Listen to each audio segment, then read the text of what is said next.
out for some lunch. I'm going to go and find somewhere nice to stop, and I've got a new air fryer, so I'm going to try that out and have a little sandwich. I'm just going to try and find somewhere a bit quiet to pull out the way.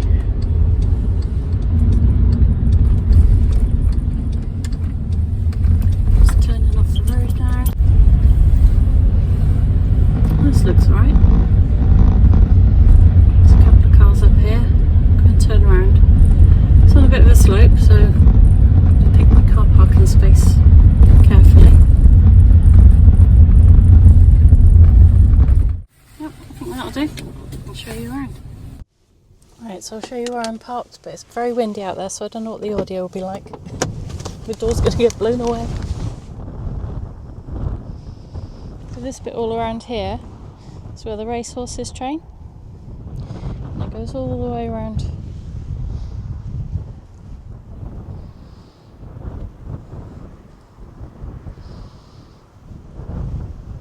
My word, it's a bit windy and cold out here. Just get in the car.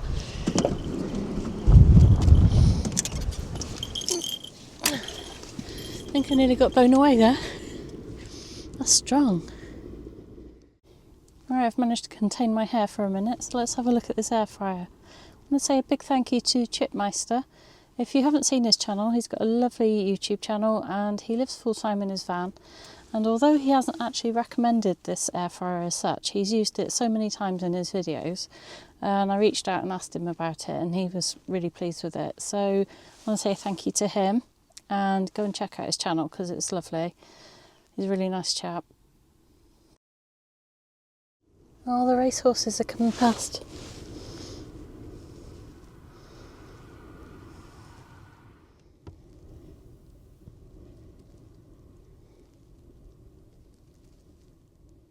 Oh, how lovely. Right, let's get some dinner on. I'll get my jacket off. So if you've seen my videos before, you'll have seen that I've got a Bluetti power bank, and this is a 1000 watt power bank with the AC outlet on it, so I'm hoping that this is going to run my air fryer. This is a 900 watt, so should work. I've had an issue with a coffee machine before, so I'm not holding my breath just yet. We might just be having a salad sandwich. Let's see. So for travelling, I've got it strapped in with this strap here, and that's fixed to where the seatbelt point was before, so that's not going anywhere. It's really securely on there. So let's unstrap it a minute.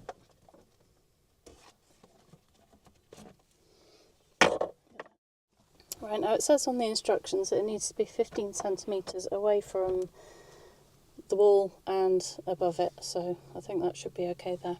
So let's get it plugged in, turn that on. Now I have got in here some little silicone baskets that I bought off Amazon. I'm not going to use those today. So you've got your basket and it's got like a crisper tray in the bottom. Now I have already washed these because it says to wash them with hot soapy water. So that is done.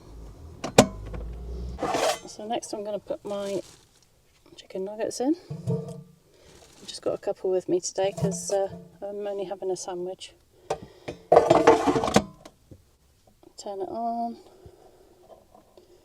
Let's do 195 and we'll start 15 minutes. I don't know how long they take. It says, I think it should be 18 minutes, but we'll see. Start. Let's see what that's doing on the power bank.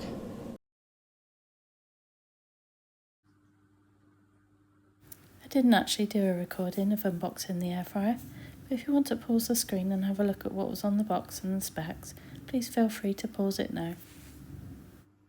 I've got my little temperature thermometer ready to check them. It's gone down to 14 watts now, and there we go.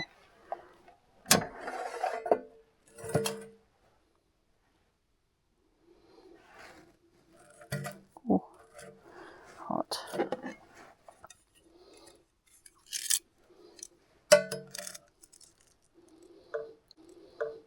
Look crispy.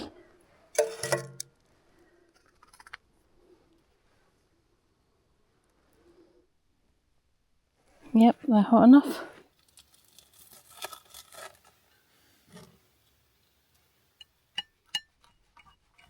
Bon appetit.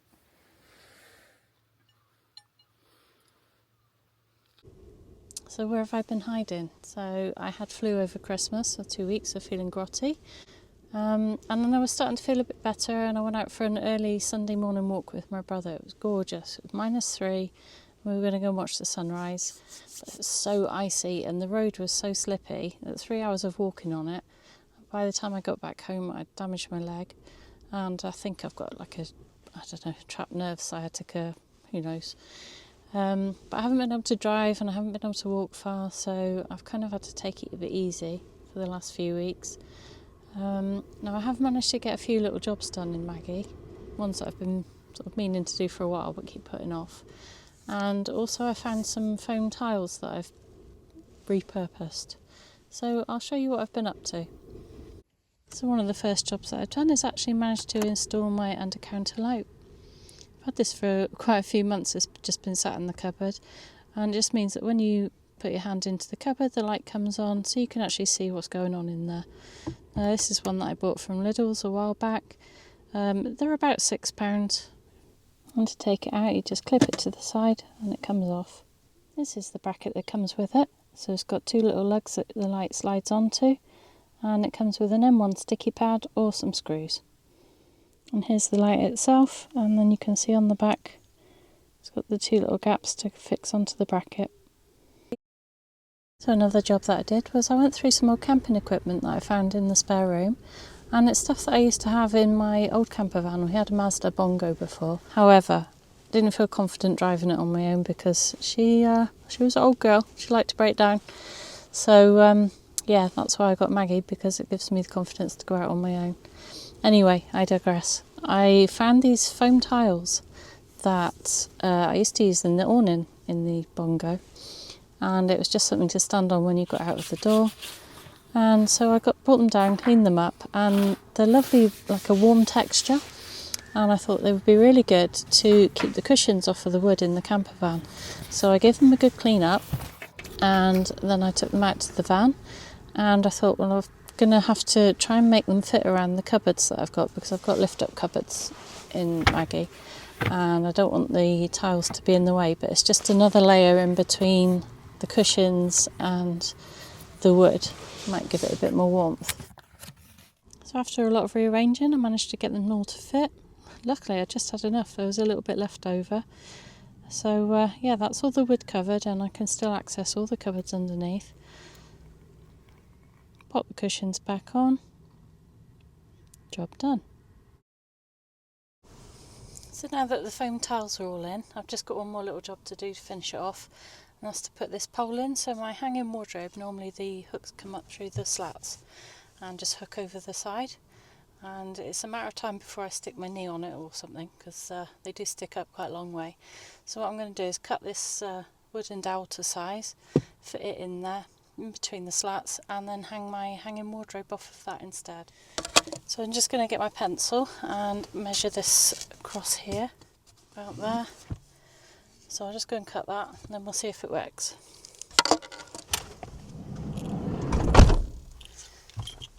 So that's the bar cut down to size. See if that fits in there.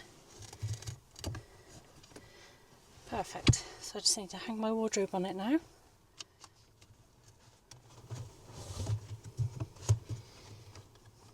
So now, instead of having the hooks come up through the gap and over here, I've just got these little tabs that go around the bar.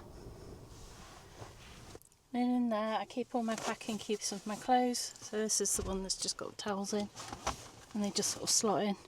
So you've got like 3 different spaces there for putting your bags in. All done.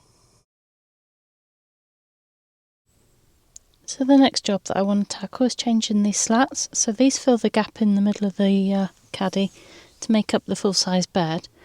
And it's worked okay so far, but occasionally if you get up in the night and you move the cushions, they can actually move and have been known to fall off the end. So I'm thinking boards, so I'm going to make some boards up and we'll try those instead. So first I got an offcut of 15mm ply, and I've had to cut it down by about 5mm each side down to nothing, as one end was slightly wider than the other. Next up I cut the board into half to make it a bit more manageable. I think 2 would be easier, and gave all the edges a good sand to round them off. I also thought it would be a good idea to cut some holes in them, mostly just to take a little bit of the weight out of the board. And one of my top tips for making holes in ply is to go down through the wood until you're about halfway through and the tip comes through the other side. Then turn the board over and finish it off from the other side. You don't get so much splintering then. Gave it a final sanding and then finished off the holes by hand just to make sure there was no sharp bits. Well, they fit really nicely. I'll let you know how I get on with them. These will be stored in my little side pocket with my other tables, so they're easy to grab when I need them. So there we go, that's what I've been up to for the last few weeks. Nothing exciting at all really, just a few odd jobs. I'm looking forward to learning some more things about the air fryer and what I can cook in it. I haven't really had that much to do with them before. I have got one at home, but only recently. So I need to learn what to cook in it really, and then we can get some recipes together and try them out. Also, hopefully my leg will be a bit better soon and then we can get on some adventures. You take care, thank you for joining me today, and I'll see you again soon.